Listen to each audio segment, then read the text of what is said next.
The moment I saw that backhoe lurch forward on my front lawn, I knew something was about to go catastrophically wrong.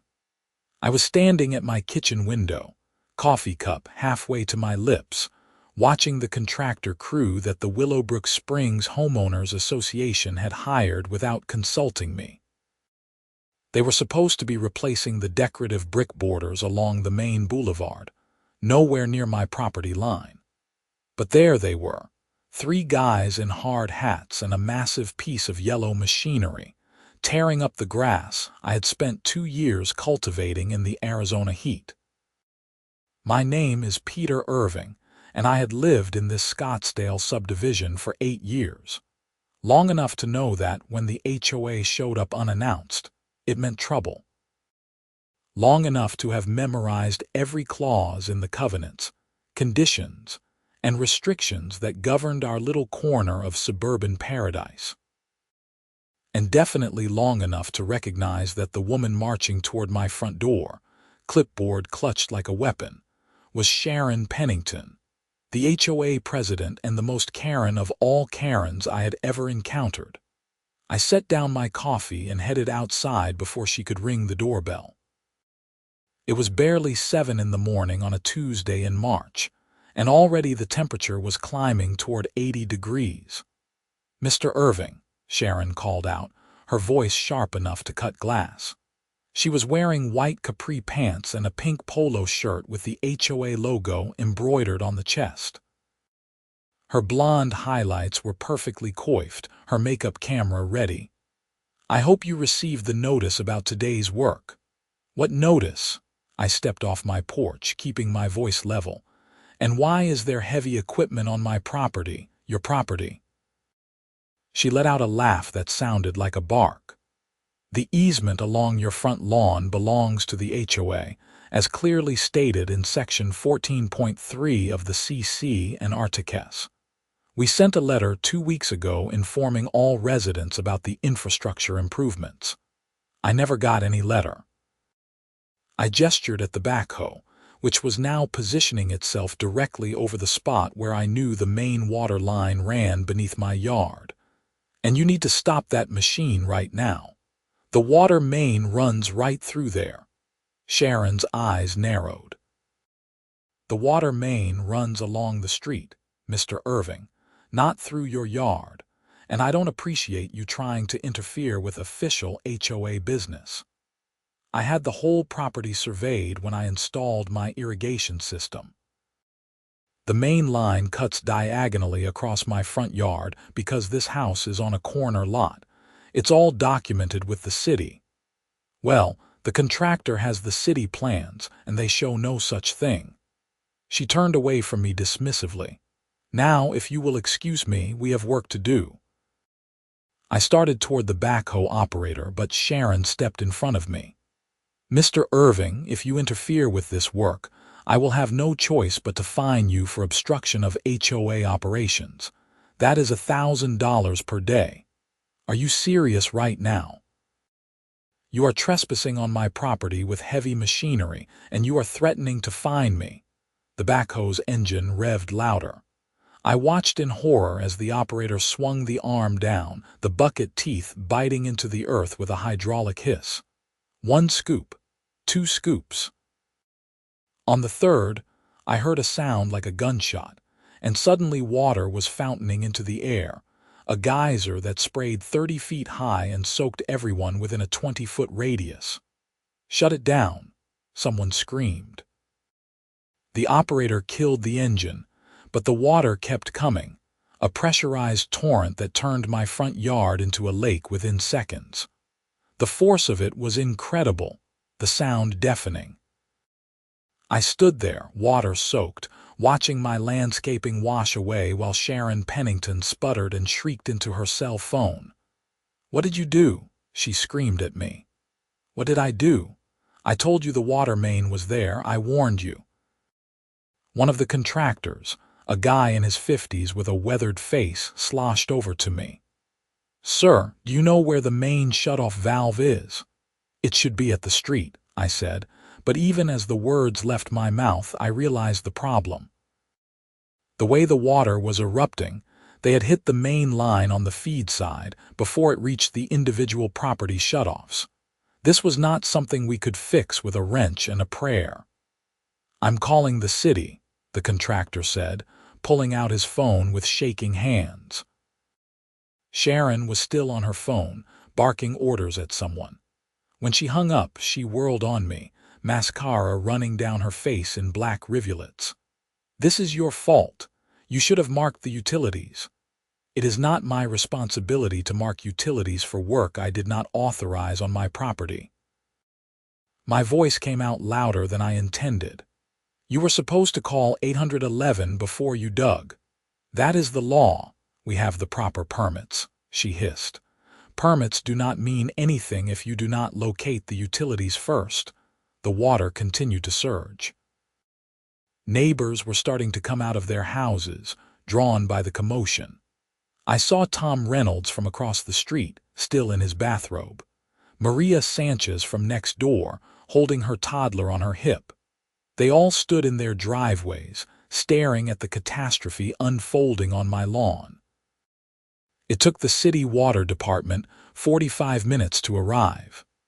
By that time, my entire front yard was under 8 inches of water, the runoff flooding down the street and overwhelming the storm drains. The city crew chief, a burly man named Miguel, took one look at the situation and started yelling into his radio. "We have got a major rupture on the 6-inch main at Saguaro and Mesquite. I need a full crew and the big pump truck. And somebody better call the supervisor because we are going to have to shut down the whole zone." The whole zone. Sharon had regained some of her composure, though she looked like a drowned rat. "What does that mean?" Miguel fixed her with a look that could have melted steel.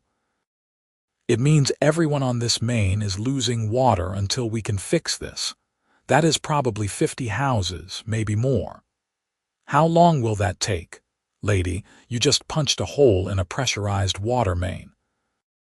"We have got to shut down the feed, excavate the whole area, cut out the damaged section, and splice in new pipe. Then we have got to test it, disinfect the line, flush it, and test it again before we can turn the water back on. That is a minimum of 72 hours if everything goes perfectly." Sharon's face went pale under her smeared makeup. 72 hours. That is if we can get the parts and the crew. If not, it could be a week or more. I felt my stomach drop. No water for a week, in 47 homes, because the HOA could not be bothered to call 811. The water department got the main shut down about 20 minutes later, and the geyser finally stopped. My front yard looked like a bomb had gone off. The grass was completely torn up, mud everywhere, and a crater about 6 feet across marked where the backhoe had hit the pipe.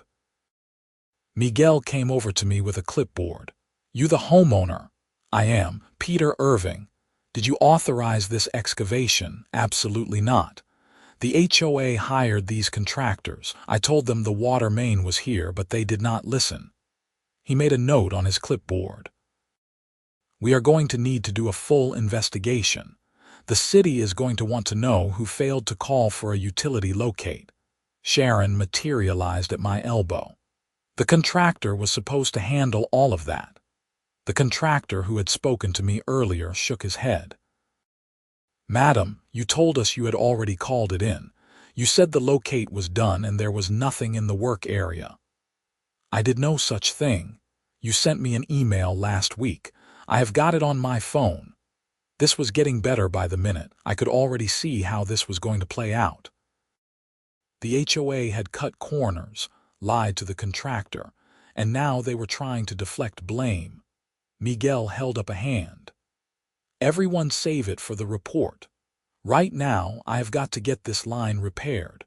Mr. Irving, I am sorry, but your yard is going to be a construction zone for the next several days." "I understand. Do what you need to do." He nodded and headed back to his crew, leaving me standing there with Sharon and the contractor. "This is a disaster," Sharon muttered. "A complete disaster, you think?" I could not keep the sarcasm out of my voice. Maybe next time you will listen when someone tells you there is a water main somewhere." She rounded on me. "Do not take that tone with me, Mr. Irving. This is still an HOA matter, and there will be an emergency board meeting tonight to discuss the situation. I expect you to attend." "Oh, I will be there, with my lawyer." That got her attention.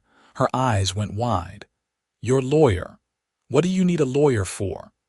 "Because you just destroyed my property without permission, broke a water main that I specifically warned you about, and cut off water to 47 families.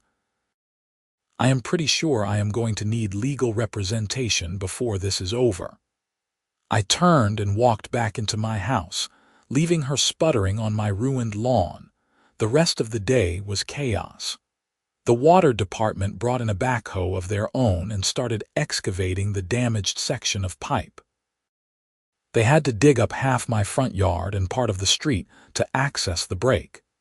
News vans showed up around noon, having caught wind of the story from someone's social media post. I watched from my window as a perky reporter in a business suit interviewed Sharon, who had gone home to change and returned looking fresh and professional. I was sure she was spinning the story to make herself look good. I could practically hear the narrative. "The HOA is doing everything possible to restore water service to our residents.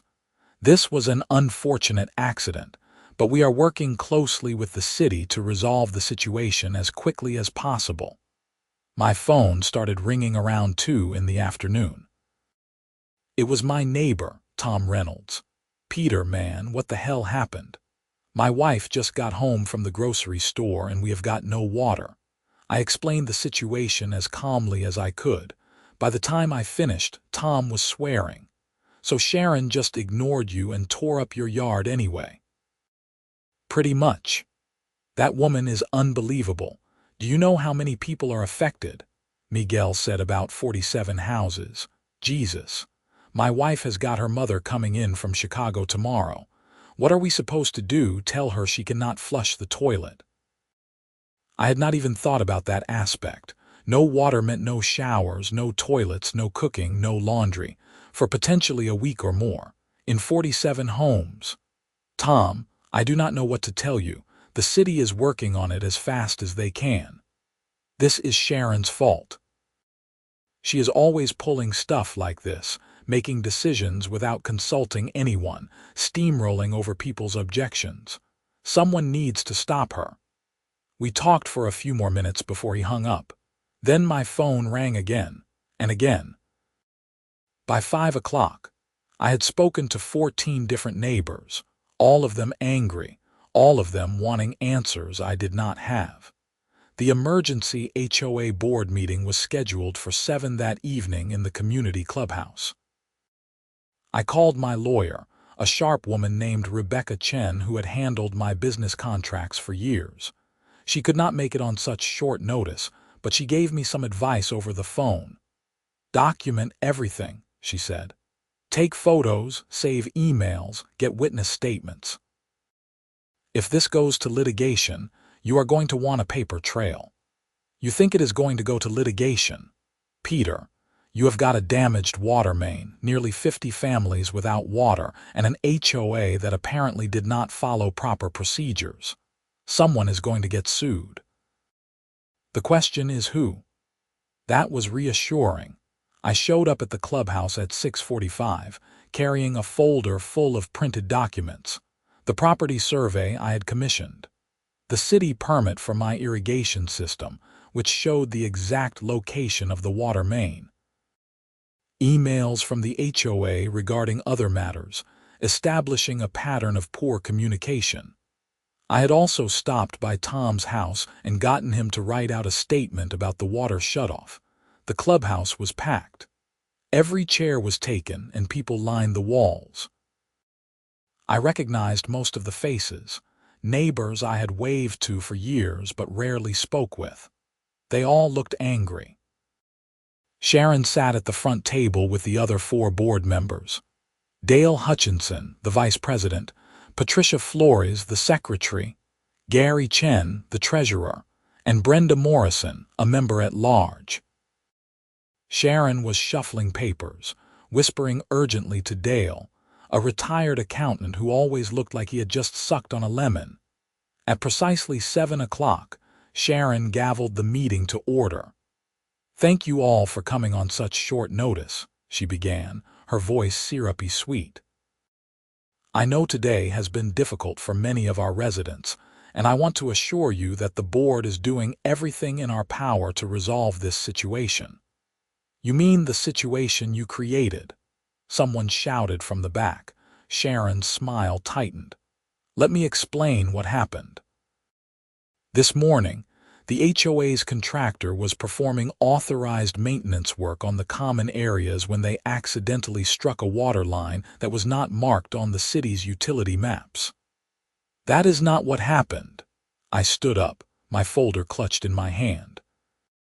"You were performing unauthorized work on my property after I explicitly told you there was a water main there. You failed to call 811 for a utility locate, which is required by law." The room erupted. People started shouting questions, accusations flying. Sharon banged her gavel repeatedly. "Order, I will have order." It took a full minute for the room to quiet down. "Mr. Irving," Sharon said, her voice icy now. "The work was performed on HOA property, specifically the easement area defined in the CC and Articus. We had every right to be there." "Even if that is true, and I am not conceding that it is, you still had a legal obligation to call for a utility locate before digging. Did you call 811? The contractor was responsible for that." "The contractor says you told him it was already done and that the area was clear." Sharon's face flushed red. "That is a lie. Do you have proof you called 811? Because I am pretty sure they keep records of all locate requests. It would be very easy to verify." The silence that followed was deafening. Sharon looked at Dale, who suddenly became very interested in his paperwork. Maria Sanchez stood up, her voice shaking. "I have got a 3-year-old son. We have been without water for 12 hours. I had to take him to my sister's house so he could take a bath. How long is this going to last?" Sharon cleared her throat. "The city water department estimates that repairs will take approximately 72 hours. The room exploded again. 72 hours, 3 days, without water. "That is unacceptable." Tom Reynolds was on his feet now. "We pay HOA dues for what exactly?" "So you can tear up people's yards and leave us without water for 3 days. The city gave us that timeline, not the HOA," Sharon snapped. "We are not responsible for how long it takes them to fix the pipe."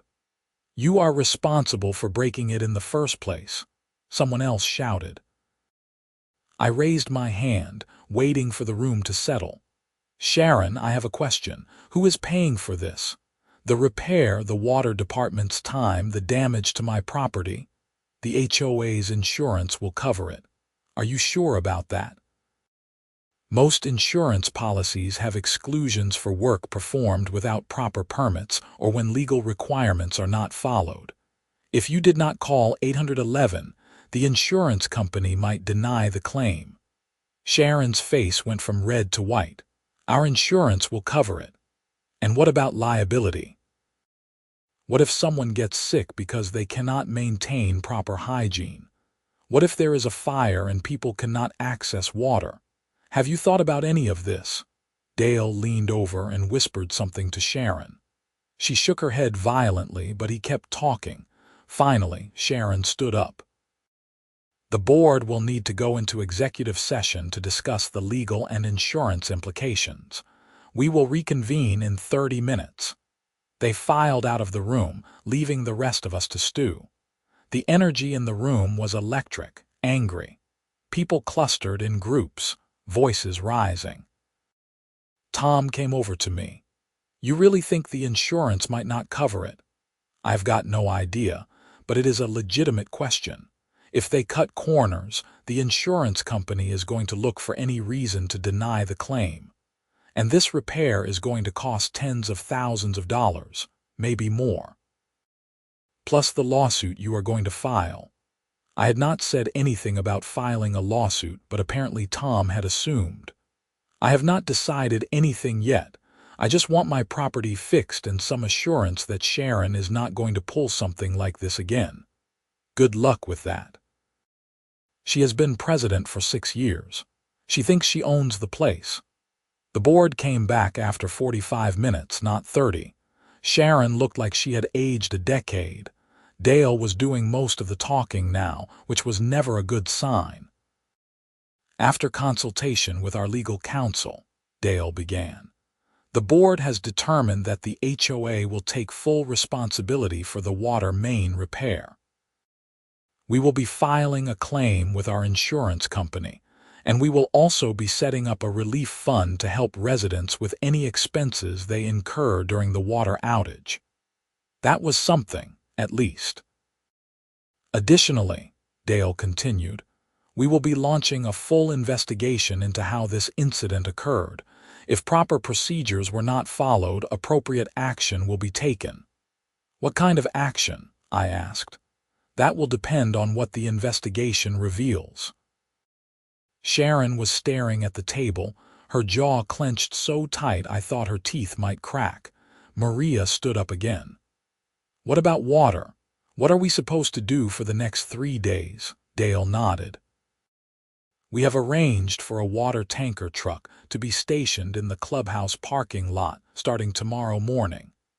Residents can fill containers for drinking and cooking. We are also working with local hotels to see if we can get discounted rates for anyone who needs to stay elsewhere during the outage. It was not ideal, but it was something. The meeting dragged on for another hour, mostly people venting their frustrations.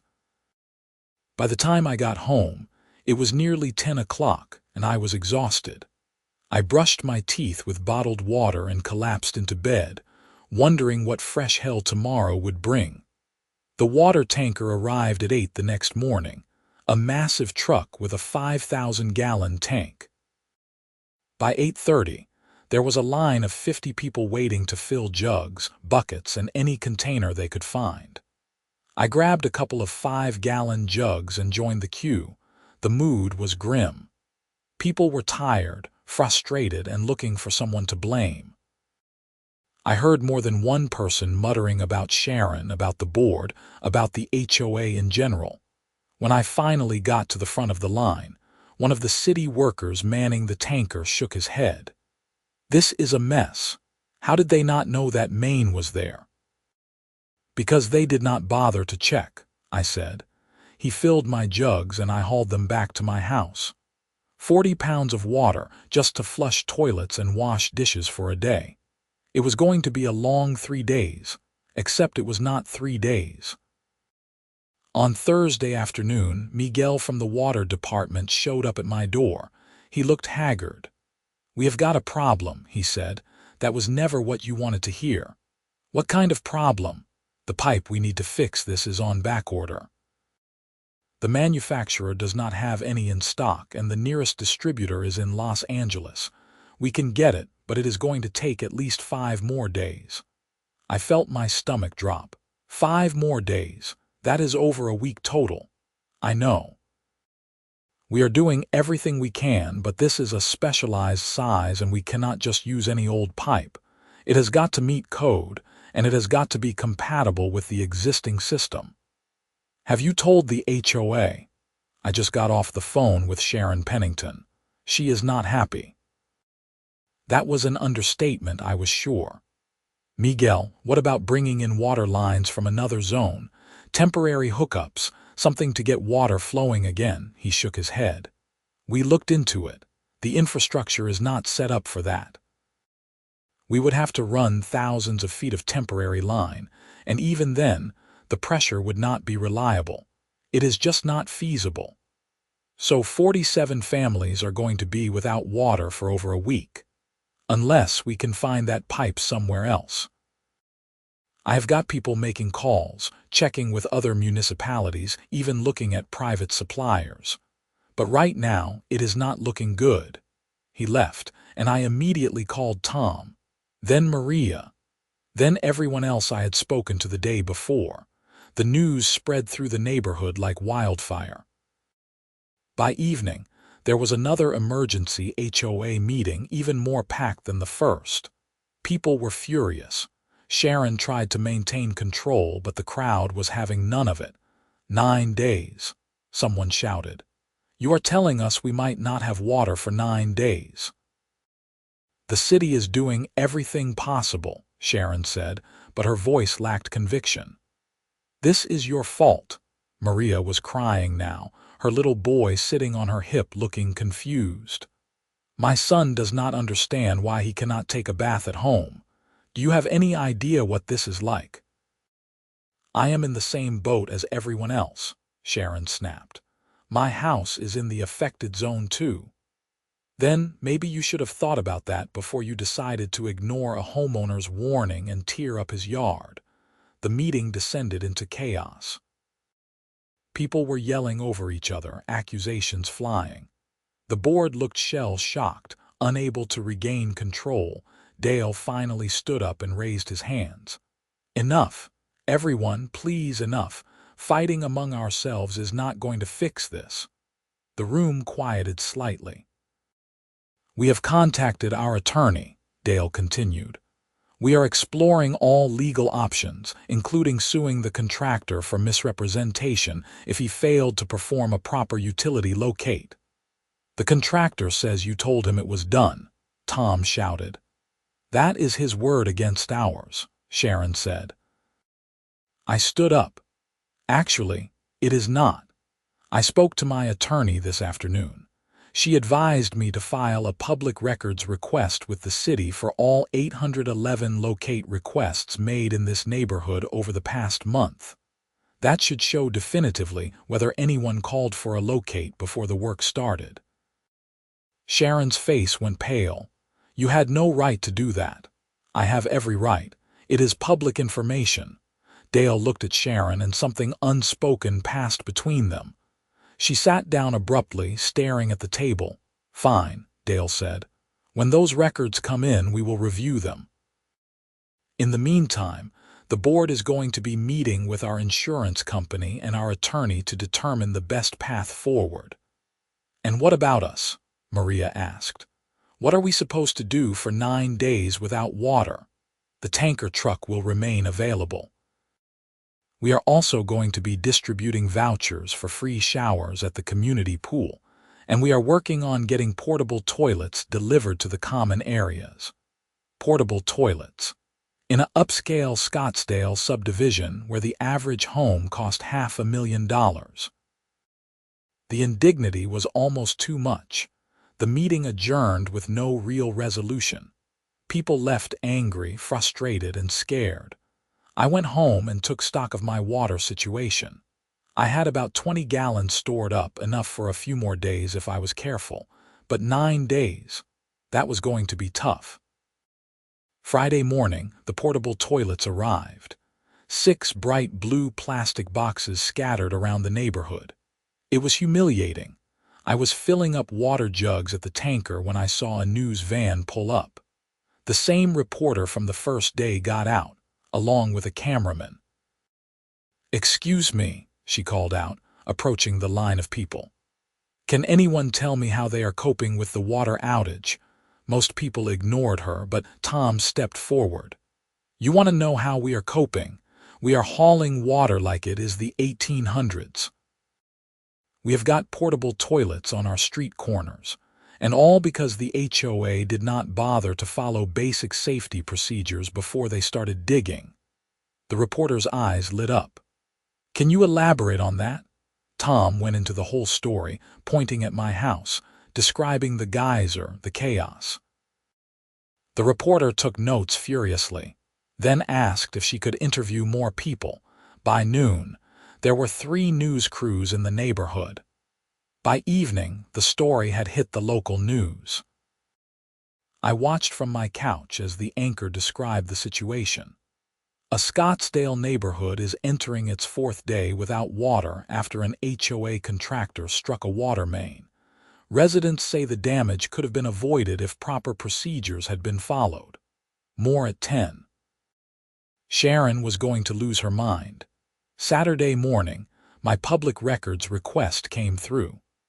I opened the PDF on my laptop and scrolled through the list of 811 locate requests for our neighborhood over the past month. There were dozens of requests. Homeowners calling before they planted trees, contractors calling before they installed fences or pools. Every single one documented with a date, time, and address.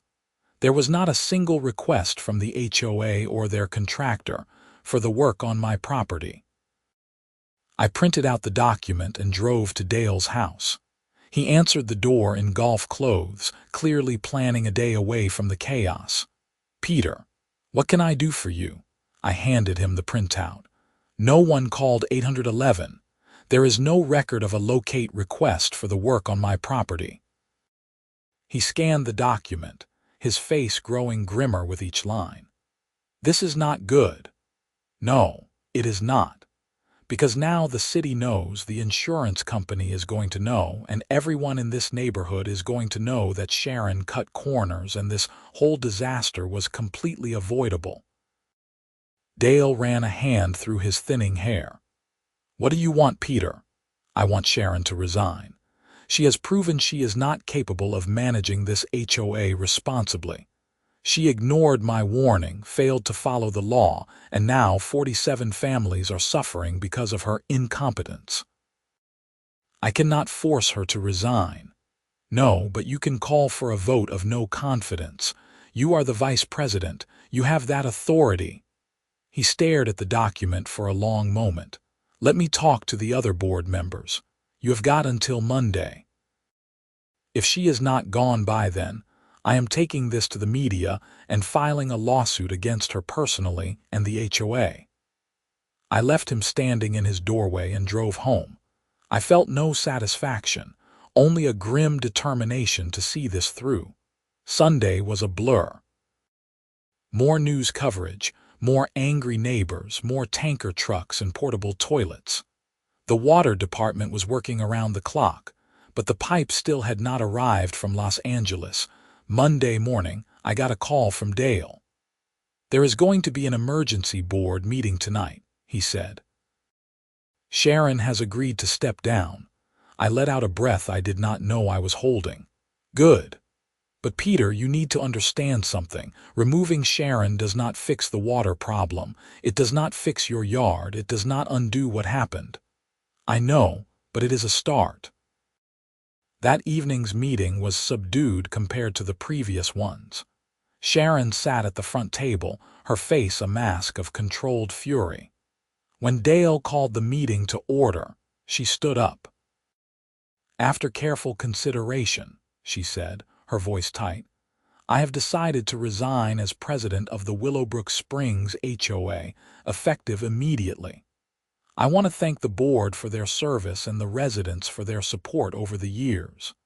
She did not apologize. She did not take responsibility. She just gathered her papers and walked out, her heels clicking on the tile floor. Dale took over as acting president.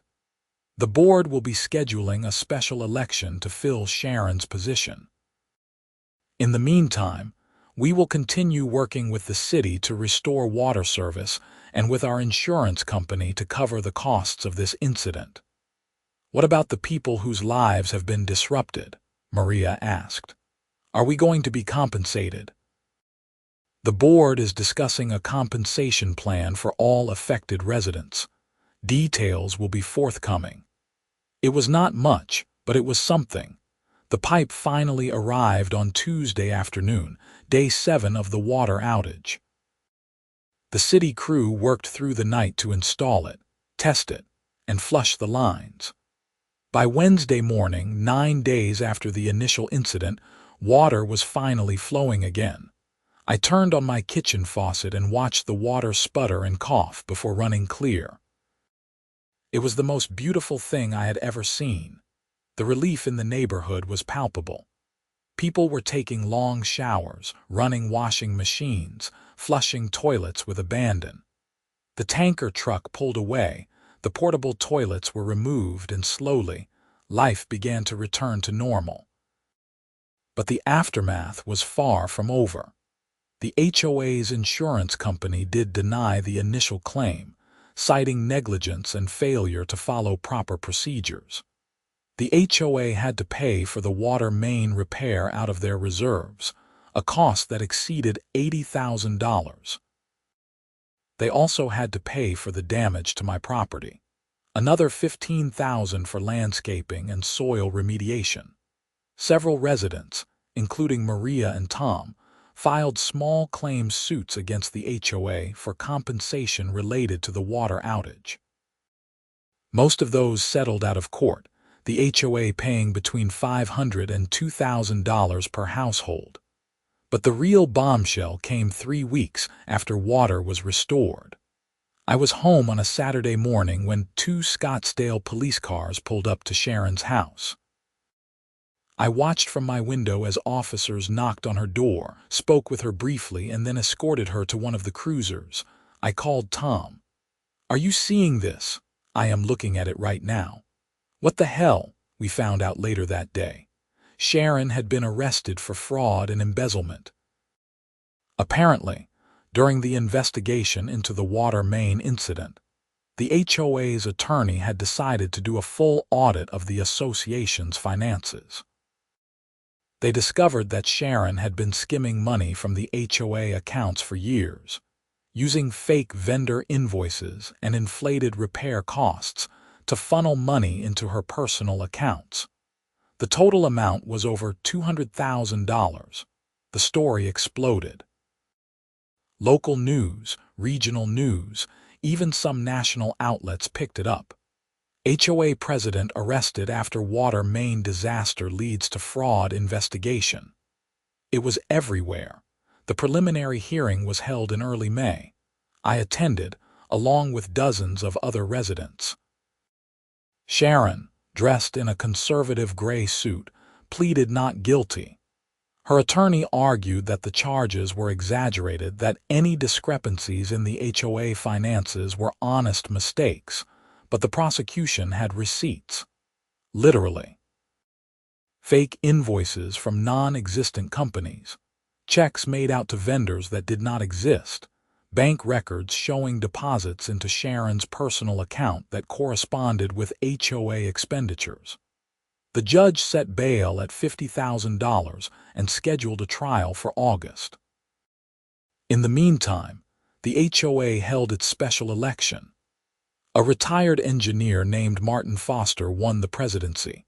His first act was to hire a forensic accountant to untangle the mess Sharon had left behind. My yard was finally repaired in June. The HOA paid for complete restoration, new sod, new landscaping, everything. It actually looked better than it had before. I was outside supervising the final touches when Tom walked over with a couple of beers. "Thought you could use this," he said, handing me one. "Thanks." I cracked it open and took a long drink. Hell of a few months. That is an understatement, did you hear? The prosecutor offered Sharon a plea deal, 5 years if she pleads guilty and pays back the money. Is she going to take it? Her lawyer says no. She wants to go to trial, claims she is innocent. I shook my head. Some people never learn. We stood there for a while, drinking our beers and watching the landscapers work. The neighborhood was quiet, peaceful. You would never know that just a few months ago it had been the site of a disaster that made national news. "You ever think about moving?" Tom asked. "Not really, I like it here. Once we get the HOA sorted out, it will be a good place to live again." Martin seems solid. At least he actually listens to people. That is a low bar, but yeah, he does. The landscapers finished up and drove away, leaving my yard pristine and green. I walked the perimeter checking their work. Everything looked perfect. My phone buzzed. A text from Rebecca Chen, my attorney. "Sharon trial date set for August 15. You may be called as a witness since the investigation started with the water main incident. Be prepared." Great. Another thing to look forward to. But as I stood there in my restored yard, cold beer in hand, I felt a sense of closure. Sharon was facing justice. The HOA was getting its act together. My property was fixed. Water was flowing. It had been a nightmare, 9 days without water and months of chaos, but we had made it through. Tom raised his beer. To surviving the great Willowbrook Springs water crisis, I clinked my bottle against his, and to never electing another Karen to the HOA board. I will drink to that. The trial in August was a media circus. Sharon's attorney tried every trick in the book, but the evidence was overwhelming. Bank records, forged invoices, testimony from vendors who had never done work for the HOA but whose names appeared on checks. The forensic accountant laid it all out in excruciating detail. I was called to testify on day 3. The prosecutor asked me to describe the water main incident and how it led to the investigation. I kept it factual, sticking to what I knew and what I had witnessed. Sharon's attorney tried to rattle me on cross-examination, suggesting that I had a personal vendetta against his client. I stayed calm. Mr. Irving, is not it true that you had multiple disputes with Miss Pennington prior to the water main incident? We had disagreements about HOA policies, yes, and you actively worked to have her removed from office. After she ignored my warnings and caused a disaster that left 47 families without water for 9 days, yes, I believed she should resign. So you had a motive to see her destroyed. I had a motive to protect my neighborhood from incompetent leadership. The fraud investigation happened independently of anything I did. I did not discover the missing money. The HOA's attorney did. The attorney tried a few more angles, but it was clear he was grasping at straws. The prosecution's case was airtight. The jury deliberated for less than 4 hours. Guilty on all counts. Sharon's sentencing hearing was in September. The judge was not lenient. 10 years in state prison, with the possibility of parole after 5. Full restitution to the HOA. Forfeiture of assets to help cover the debt. She was led out of the courtroom in handcuffs, her expensive suit and perfect hair suddenly seeming absurd. I felt no joy watching her fall, only a grim satisfaction that justice had been served. Outside the courthouse, a reporter stuck a microphone in my face. Mr. Irving, you were instrumental in bringing Sharon Pennington's crimes to light. How do you feel about today's verdict? I thought about it for a moment. I feel relieved. What started as an avoidable disaster became something much bigger. I hope this sends a message that people in positions of power, even in something as mundane as a homeowners association, have a responsibility to act with integrity. When they do not, there are consequences. Do you have any advice for other homeowners dealing with difficult HOAs? Document everything, know your rights, and do not be afraid to speak up when something is not right. One person can make a difference. The interview aired that night. I got calls and emails from people all over the country, sharing their own HOA horror stories and thanking me for standing up to Sharon. It was surreal. Life in Willowbrook Springs slowly returned to normal. Martin Foster proved to be an excellent HOA president, transparent and communicative. He instituted new policies requiring board approval for any work on private property, mandatory utility locates before any excavation, and quarterly financial audits to prevent fraud. The neighborhood actually came together in the aftermath of the crisis. We had block parties, potlucks, and regular community meetings. The shared trauma had created a bond that had not existed before. My yard became something of a local landmark. People would walk by and point out the spot where the water main had ruptured, telling the story to visitors and new residents. I started calling it my conversation starter lawn. In October, the HOA held its annual meeting. Martin gave a State of the Association address that was refreshingly honest. He acknowledged the mistakes of the past, outlined the steps being taken to prevent future problems, and opened the floor to questions and concerns. Someone asked about the money Sharon had stolen. Martin explained that the HOA had recovered about 60% through asset seizures and insurance, and that they were working on a payment plan with Sharon's family for the remainder. "Will this affect our dues?" someone asked. "In the short term, no. We have sufficient reserves to cover the shortfall. However, the board recommends a modest increase next year to rebuild those reserves to appropriate levels. Any increase will be put to a vote of the full membership." It was the kind of transparency Sharon had never offered. People actually applauded. After the meeting, Maria came up to me with her son, who was now 4 years old. "I never got to properly thank you," she said, "for standing up to Sharon, for pushing the investigation. If you had not done that, who knows how long she would have kept stealing from us." "I just wanted my yard fixed," I said with a smile. "Everything else was a bonus." Her son tugged on her sleeve. "Mama, is this the man with the water fountain in his yard?" We both laughed. "Yeah, buddy," I said, crouching down to his level. "That was me, but it is all fixed now. No more fountains." "That is too bad," he said seriously. It sounded fun. If only he knew. November brought cooler weather and a sense of renewal. The landscaping I had installed in June was thriving, and I had added some new features, including a small fountain. A controlled one this time, purely decorative. Tom and I were sitting on my patio one evening enjoying the pleasant weather when he brought up something I had been thinking about. "You ever consider running for the HOA board?" I almost choked on my beer. "Are you serious? Why not?" "You know the rules better than anyone. You are not afraid to stand up for what is right, and people trust you." "People trust Martin. He is doing a great job." "Sure, but his term is up next year. And even if he runs again, the board could use someone like you. Think about it." I did think about it.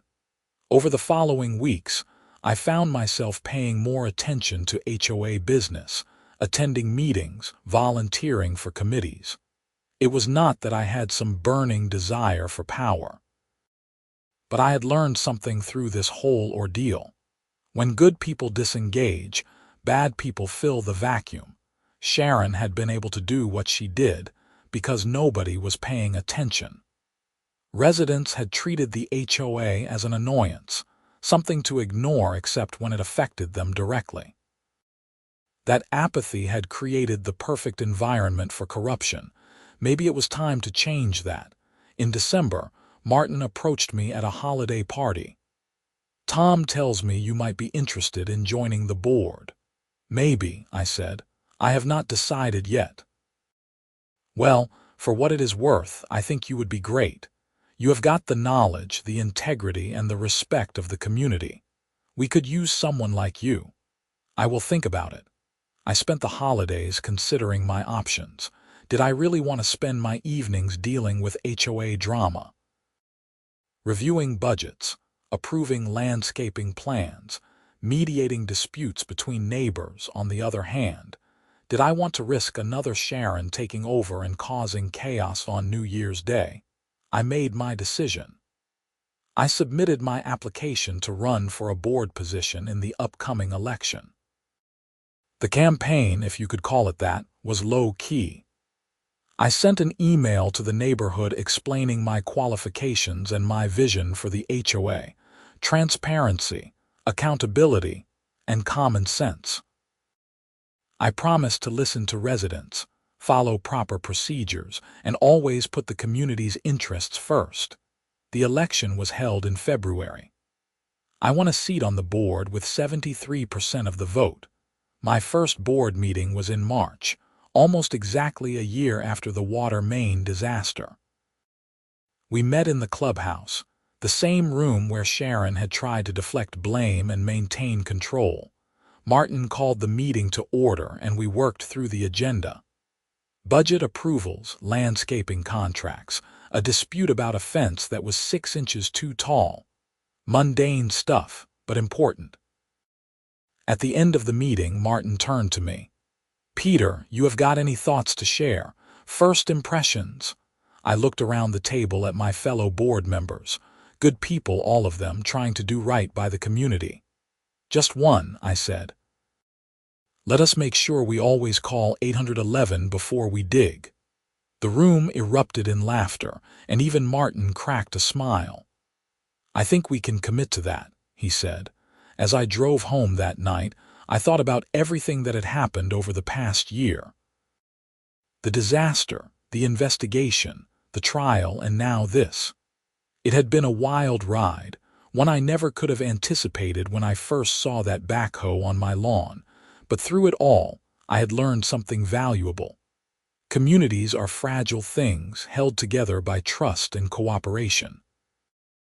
When that trust is broken, the damage can be catastrophic, but it can also be repaired if people are willing to put in the work.